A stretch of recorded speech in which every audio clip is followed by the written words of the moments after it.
എല്ലാവർക്കും നമസ്കാരം. ഇന്ന് ഞാൻ വന്നിരിക്കുന്നത് വളരെ ടേസ്റ്റി ആയിട്ടുള്ള ഒരു പലഹാരത്തിൻ്റെ റെസിപ്പി ആയിട്ടാണ്. ശ്രീലങ്കൻ പാൻകേക്സ് ആണ് ഞാനിന്നിവിടെ കാണിക്കുന്നത്. ഇത് വളരെ ടേസ്റ്റി ആയിട്ടുള്ളൊരു പലഹാരമാണ്. ഡെസേർട്ടായിട്ട് യൂസ് ചെയ്യാനായിട്ട് പറ്റും.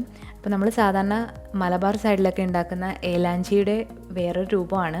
എന്നാൽ ഏലാഞ്ചിയുടെ ടേസ്റ്റിനെക്കാട്ടിലും വളരെയധികം ടേസ്റ്റുള്ള ഒരു പലഹാരമാണിത്. അപ്പോൾ അധികം താമസിയാതെ ഈ പലഹാരം എങ്ങനെയാണ് തയ്യാറാക്കിയെടുക്കുന്നതെന്ന് നമുക്ക് നോക്കാം.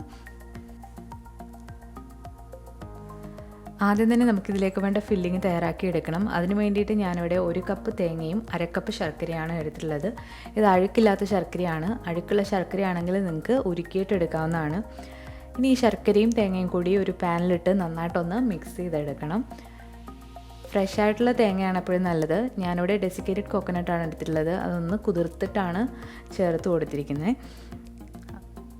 ഇത് ശർക്കര ഉരുക്കി വരുന്നത് വരെ നന്നായിട്ടൊന്ന് മിക്സ് ചെയ്തെടുക്കുക. അപ്പോൾ നമ്മുടെ ഫില്ലിംഗ് ഇവിടെ ഏകദേശം റെഡി ആയിട്ടുണ്ട്. ഇനി നമുക്ക് തീ ഓഫ് ചെയ്തിട്ടൊന്ന് മാറ്റി വെക്കാം. അപ്പോൾ ഇത് കഴിഞ്ഞിട്ടുള്ള അടുത്ത സ്റ്റെപ്പ് എന്ന് പറയുന്നത് നമുക്ക് പാൻ കേക്ക് ഉണ്ടാക്കാനുള്ള ബാറ്റർ തയ്യാറാക്കി എടുക്കുകയാണ്. അപ്പോൾ അത് ഉണ്ടാക്കാനായിട്ട് ആവശ്യമായിട്ടുള്ള സാധനങ്ങളാണ് ഈ എടുത്ത് വെച്ചിരിക്കുന്നത്. ഇവിടെ ഞാൻ തേങ്ങാപ്പാലിലാണ് ഈ ബാറ്റർ മിക്സ് ചെയ്തെടുക്കുന്നത്. അപ്പോൾ അതാണ് ഇതിൻ്റെ ഒരു സ്പെഷ്യാലിറ്റി. അപ്പോൾ ബാക്കിയുള്ള സാധനങ്ങൾ ഞാൻ വഴിയെ പറയുന്നതാണ്. അപ്പോൾ നിങ്ങൾക്ക് തേങ്ങാപ്പാലില്ലെങ്കിൽ സാധാരണ പാൽ യൂസ് ചെയ്യാവുന്നതാണ്. അപ്പോൾ ഞാൻ ഒരു പാത്രത്തിലേക്ക് ഒരു മുട്ടയൊന്ന് പൊട്ടിച്ചൊഴിച്ചിട്ടുണ്ട്. ഈ മുട്ട നിങ്ങൾക്ക് ആവശ്യമുണ്ടെങ്കിൽ ചേർത്താൽ മതി, കമ്പൽസറി അല്ല.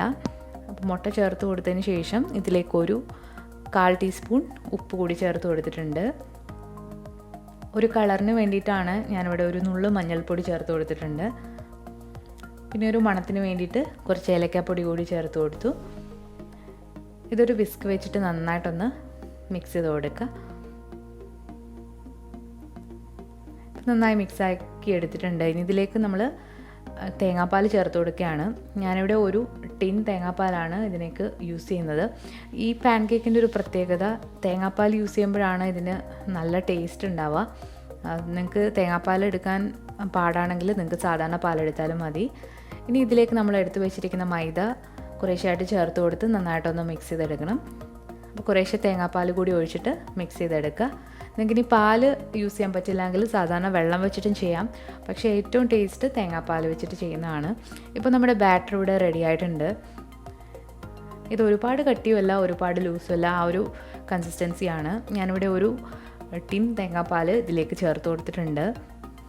അപ്പോൾ ഇനി നമുക്കിത് പാൻ കേക്ക്സ് ആക്കി മാറ്റാവുന്നതാണ്. നിങ്ങൾ ഉപ്പൊക്കെ നോക്കിയിട്ട് ആവശ്യമുണ്ടെങ്കിൽ ചേർത്ത് കൊടുക്കുക.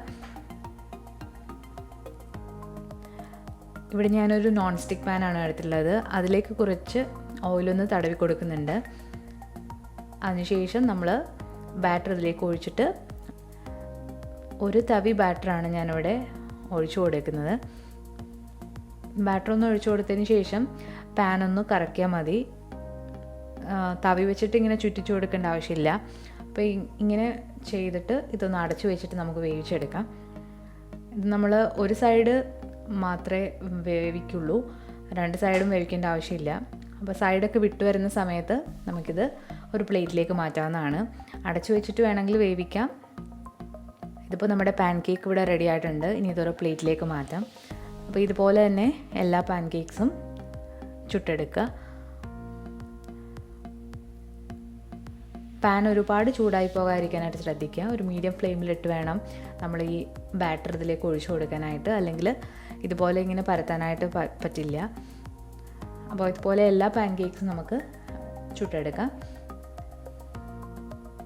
ഇത് വളരെ സോഫ്റ്റ് ആയിട്ടുള്ളൊരു പാൻ കേക്കാണ്. അപ്പോൾ നന്നായിട്ട് മുരിഞ്ഞു വന്നതിന് ശേഷം മാത്രം നിങ്ങൾ പാത്രത്തിലേക്ക് മാറ്റാനായിട്ട് ശ്രദ്ധിക്കുക.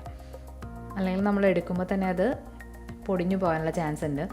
അപ്പോൾ നമുക്ക് പാൻ കേക്ക് എല്ലാം റെഡിയാക്കി വെച്ചിട്ടുണ്ട്. ഇനി നമുക്കിത് ഫില്ല് ചെയ്തെടുക്കാം. അപ്പോൾ ഇതിൻ്റെ താഴ്ഭാഗം അകത്ത് വരുന്ന രീതിയിൽ ചെയ്യാനായിട്ട് ശ്രദ്ധിക്കുക. അപ്പോൾ നമ്മൾ റോൾ ചെയ്യുമ്പോൾ നല്ല ഭംഗിയായിട്ട് കിട്ടും. ഇനി നമുക്കിതിലേക്ക് ഓരോ സ്പൂൺ ഫില്ലിങ് വീതം വെച്ചിട്ട് ഒന്ന് റോൾ ചെയ്തെടുക്കാം. ഇത് മലബാർ സൈഡിലൊക്കെ ഉണ്ടാക്കുന്ന ഏലാഞ്ചിയുടെ സെയിം പ്രൊസീജിയറാണ്. പക്ഷേ ടേസ്റ്റിൽ അതിൽ നിന്നും ഒത്തിരി വ്യത്യസ്തമാണ്. ഇത് നല്ല ടേസ്റ്റാണ്. ഇത് നിങ്ങൾക്ക് ഇഷ്ടമുള്ള രീതിയിൽ ഫോൾഡ് ചെയ്ത് വെക്കാവുന്നതാണ്. അപ്പോൾ ഞാനിവിടെ 2 രീതിയിലുള്ള ഫോൾഡിങ് നിങ്ങളെ കാണിച്ചു തരാം.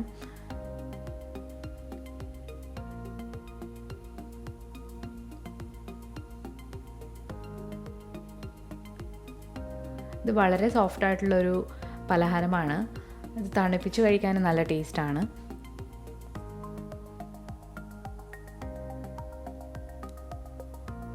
കുട്ടികൾക്കൊക്കെ വളരെ ഇഷ്ടപ്പെടും. തേങ്ങാപ്പാലൊക്കെ ഒഴിച്ച് ചെയ്ത് കൊടുക്കുമ്പോൾ അവർക്ക് നല്ല ഇഷ്ടപ്പെടും.